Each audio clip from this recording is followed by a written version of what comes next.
तब एक दूसरा पीछे से पार्षद खड़ा हुआ, उसने कहा कि मैं आपको कल्प वृक्ष देना चाहता हूँ। कल्प वृक्ष के साथ भी वही बात है कि जो आप कल्पना करेंगे, मन कल्पना करेंगे, मन में जो कल्पित आएगी, मन गठित बात आएगी, वो तत्काल उपस्थित हो जाएगी। तो राजा बलि ने कहा कि आप बैठ जाएं, विनम्र भाव से कहा कि आप बैठ जाएं। तो सबसे पीछे, सबसे जो बूढ़ा पार्षद था वह खड़ा हुआ और कहा कि आपने हमारे दो पार्षद का अवहेलना कर दिया, अपमानना कर दिया, आखिर आप क्या चाहते हैं, क्या करना चाहते हैं? तो राजा बलि अपने आसन पर खड़ा हुआ और दोनों हाथ जोड़ करके नम्र निवेदन किया, कहा कि आप भी बैठ जाएं। इन दोनों पार्षदों को और आपको मालूम नहीं है, बिना जीते ही स्वर्ग को और सारे देवताओं को मैं अपने अधीन कर दूंगा। तो फिर उसने बूढ़ा पार्षद ने कहा कि आपकी आगे की क्या इच्छा है? तो कहा कि मैं कुछ ऐसा करना चाहता हूं कि निखिल ब्रह्मांड का नियंता मेरे सामने आवे, घुटना टेके, मुझसे कुछ मांगे और मैं उसको कुछ दे सकूं, ऐसा मैं बनना चाहता हूं। अपने व्यक्तित्व का विकास ऐसा करना। राव साहब जो तत्कालीन शिक्षा मंत्री थे, उन्होंने कहा कि हम अपने 10वीं के विद्यार्थी को, अपनी 12वीं के विद्यार्थी को हम कुछ ऐसा बनाएंगे, राजा बलि के जैसा व्यक्तित्व बनाएंगे, पौरुष बनाएंगे, पुरुषार्थी बनाएंगे, जो सत्यान्वेषी हो, सत्य को खोजने वाला, अन्वेषण करने वाला हो, जो सत्ता पोषक हो, सबका पोषक हो, जो सृष्टि का पोषक हो, जीव का पोषक हो। ऐसे मुख्य लक्ष्य लेकर के राव साहब ने एनएसएस की स्थापना किया था। मैं आपको बता दूं कि जीवन सफल होना अलग बात है। आईएएस अफसर बनना, बराबर अफसर बनना, प्रोफेसर बन जाना, शिक्षाविद बन जाना, अभी हमारा परिचय दे रहे थे, कवि बन जाना, ये अलग बात है। जीवन को सफल बनाना अलग बात है, जीवन को सार्थक बनाना वो अलग बात है। और जीवन को सफल नहीं बल्कि सफल के साथ साथ सार्थक बनाता है, वो हमारा ये स्कीम है।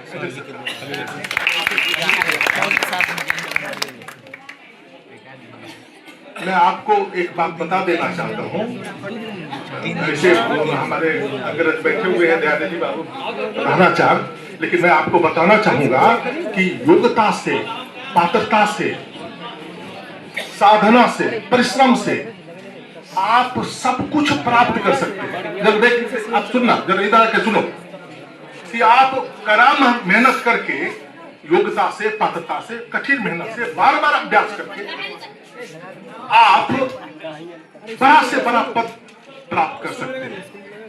लेकिन अच्छा अंतर मन, अच्छा चित्त और उससे उत्पन्न होने वाले अच्छे सद्विचार, इसको उत्पन्न करना, इसको ऐसा करना, ये बहुत बड़ी बात। तो एनएसएस प्रोग्राम के अंतर्गत हम आते हैं, तो हमारे जो इसके जो एक्सपर्ट हैं वो सिखाते हैं कि देखो जी, तुम साधना से कुछ भी कर सकते हो, लेकिन एक एक जीव की बात, एक एक जीव के हित की बात वो तुम तभी कर सकते हो जबकि तुम्हारे अंदर से सद्विचार की उत्पत्ति हो। अर्थात तुम सोचाचार का पालन करने वाला हो, तुम सभ्याचार का पालन करने वाला हो, तुम शिष्टाचार का पालन करने वाला हो, तुम अवाक, अचंभित, चकित, विचलित को शब्द देने वाला हो, व्यथित और मूढ़ को कुछ समझाने वाला हो।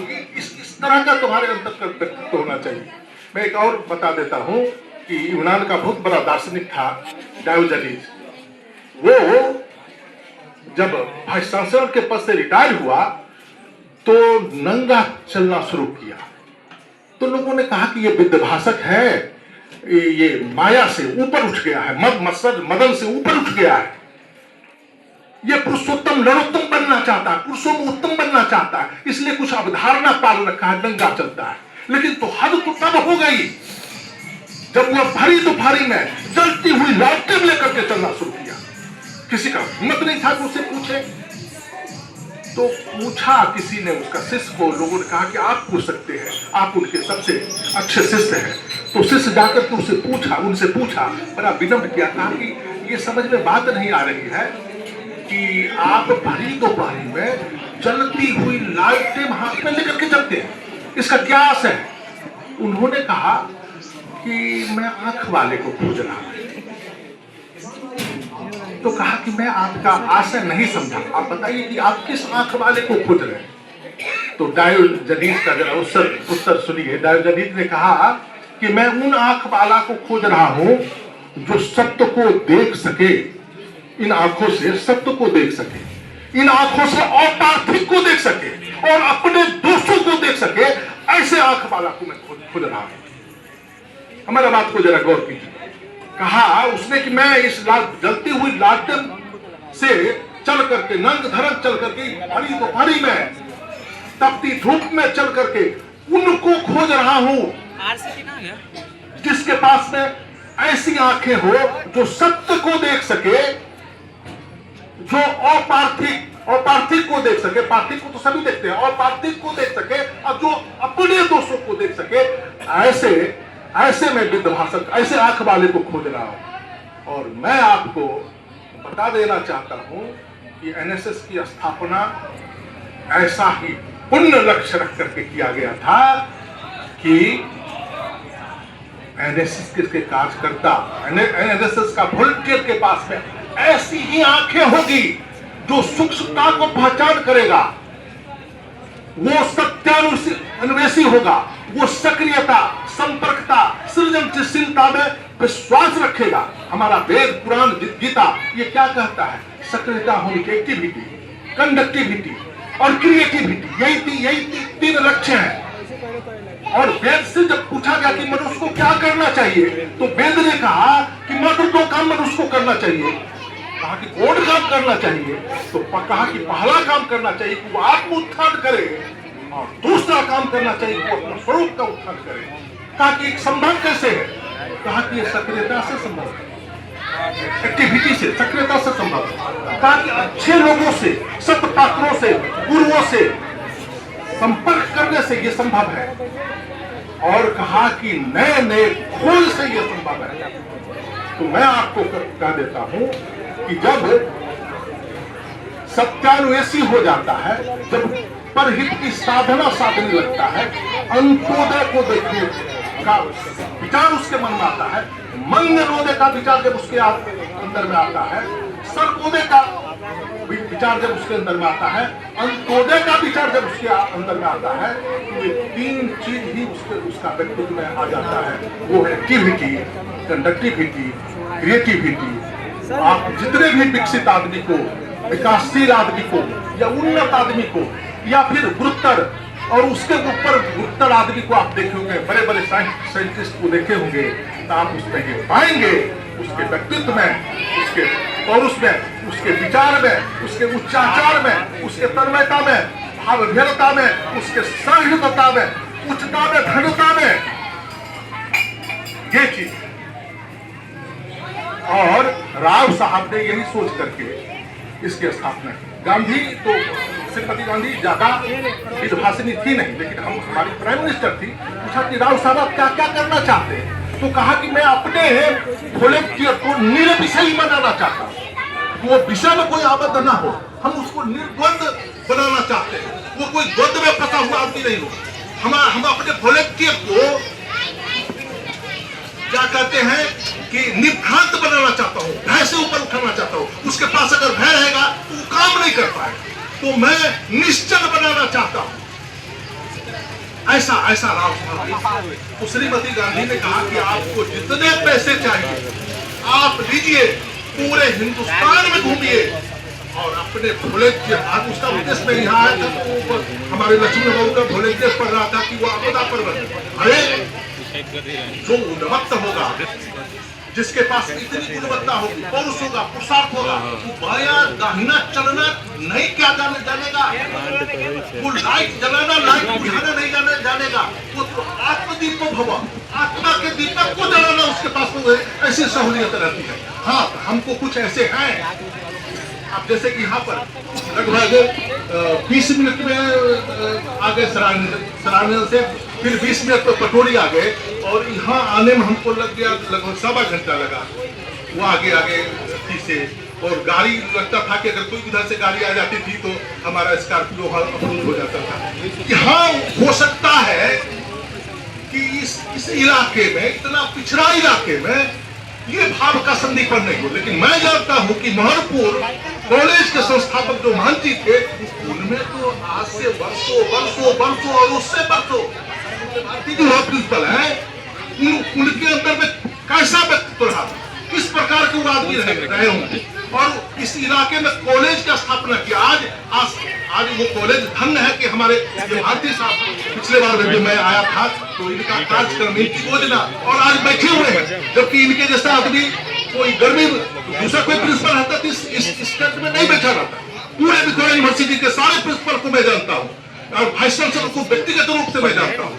मैं जिस समय अपने स्टूडेंट यूनियन में था तो पूरे यूनिवर्सिटी का दौरा करता था, तो मैं जानता हूँ। लेकिन आप देख लीजिए कि हमारे प्रिंसिपल साहब भी बैठे हुए हैं, और हमारे रिटायर्ड पूर्व एग्जामिनेशन कंट्रोलर पदाधिकारी हमारे दयानिधि बाबू बैठे हुए हैं, और यहाँ भी उस व्यक्तित्व की बात कर रहे हैं, और उस की बात कर रहे हैं, विचार और उच्चाचार की बात कर रहे हैं। अब मैं एक आख्यान समाप्त करके बच्चों के लिए, आपके लिए, आप लोगों के लिए एक आख्यान सुन लो।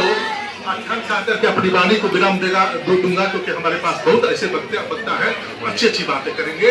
कि 2 कैदी को पकड़ करके लाया गया, 2 कैदी को पकड़ करके लाया गया, और वो कैदी कोई जुल्म नहीं किया था, उसको पकड़ने वाला वैसे ही पकड़ लिया, अदा करके उसको एक जो हाजत होता था उसमें बंद कर दिया। उस हाजत में पहले ऊपर में छोटा सा खिड़की होता था जिसमें पल्ले नहीं होते, तो बेरी से जकड़ दिया उस दोनों कैदी को। वो निर्दोष था, तो दोनों आपस में दोस्त था, दोनों बात किया, कहा कि हम तो निर्दोष पकड़े गए हैं, और इस अंधेरी रूम में हमको कमरा में बंद कर दिया गया है, जरा ऊपर वाले वातायन से हमको जरा झांकने दो, हम देखना चाहते हैं कि बाहर क्या है। तो उसने उचक करके, बेरी लगा हुआ था, उचक करके उसे झांका, और झांकने के बाद उसने अपने दोस्त से कहा कि राम राम, इससे अच्छा था कि मैं नहीं देखता या ये खिड़की बंद रहती। कहा कि क्या देखा? कहा कि मैंने देखा कि इसके ठीक पीछे में 2 कुत्ते के बच्चे मरे हुए हैं, और उसमें पिल्लू है, वो और उसकी सराहना मुझे नासापुट तक आ गया। मैं थोड़ा सा अनईजी फील कर रहा हूँ, ऐसा नहीं देखता। उसने दूसरा कहा कि हमको भी जरा देखने दो, कहा कि मत देखो, कहा कि देखने दो, और उसने भी उचक करके देखा, वो नाचने लगा। तो पहला सोचा कि मेरा मित्र अकारण पकड़ा गया है, इसलिए इसकी दीवार कुछ इधर उधर हो गई है, इसलिए नाच रहा है। तो क्यों नाचते हो? कहा कि अरे मैंने अभी वातावरण से देखा, दूर दूर देखा, 2 तारे ईश्वर के चर्चा में निर्माण थे, ऐसा मैंने देखा, उनकी वार्तालाप को मैंने सुना। पहला दोस्त कहा कि उसको विश्वास हो गया, प्रकट करने नहीं किया, लेकिन स्वतः समझा कि मेरा दोस्त सही में पागल हो गया। इसके अंतर आवाज को इसने सुना, इसका दोस्त बराबर मर्मज्ञ था, उसने उसकी आवाज को सुना, कहा कि तुम क्या सोचते हो, मैं तुम्हारे तरह सराहना को नहीं देखता, पिल्लू उसको नहीं देखता, उसको नहीं संहार करता, उसको नहीं सुनता।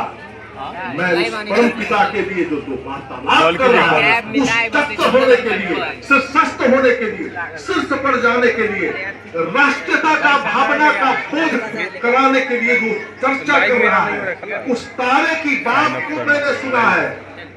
पागल मैं नहीं, पागल तुम है। तो मैं कहना चाहता हूँ, अभी ग्रामीण क्षेत्रों में शिक्षा का उद्दीपन हो जाता है, सामुदायिक जीवन है। ये 7 दिन का शिविर, मैं धन्यवाद देता हूँ, 7 दिन का शिविर बना दिया, और मिथिला यूनिवर्सिटी में ऐसा 7 दिन का शिविर कोई नहीं आज तक, हमको नहीं पता, हमारी जानकारी हो सकता है कि लगता हो, लगाते होंगे लोग, लेकिन मेरी जानकारी में नहीं है। 7 दिन का शिविर, उसका फीडबैक प्रस्तुत कर रहे थे। एक बच्चे तो पढ़ाई के साथ, माता पिता के पोषण के साथ, और राष्ट्रीयता का उसके अंदर में दिल के कोने में जगह बन रहा है इस माध्यम से। यह तभी संभव है जब उसका कुछ सामुदायिक जीवन हो, और एनएसएस सामुदायिक जीवन प्रदान करता है। इन्हीं दो शब्दों के साथ मैं अपनी वाणी को विराम देता हूँ। आप सबको प्रणाम करता हूँ।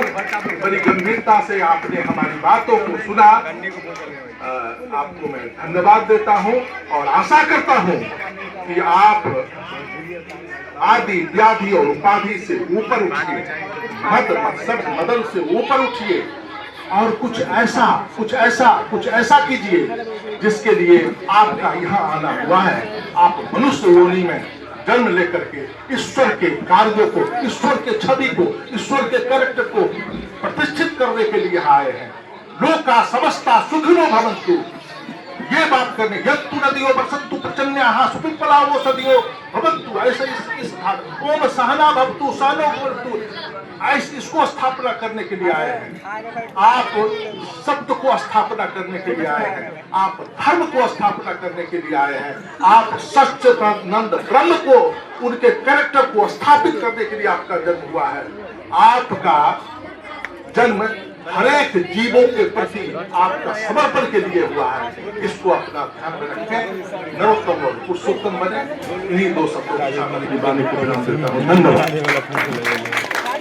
बहुत बहुत धन्यवाद सर। सर आपने राष्ट्रीय सेवा योजना के साथ बातों को और जो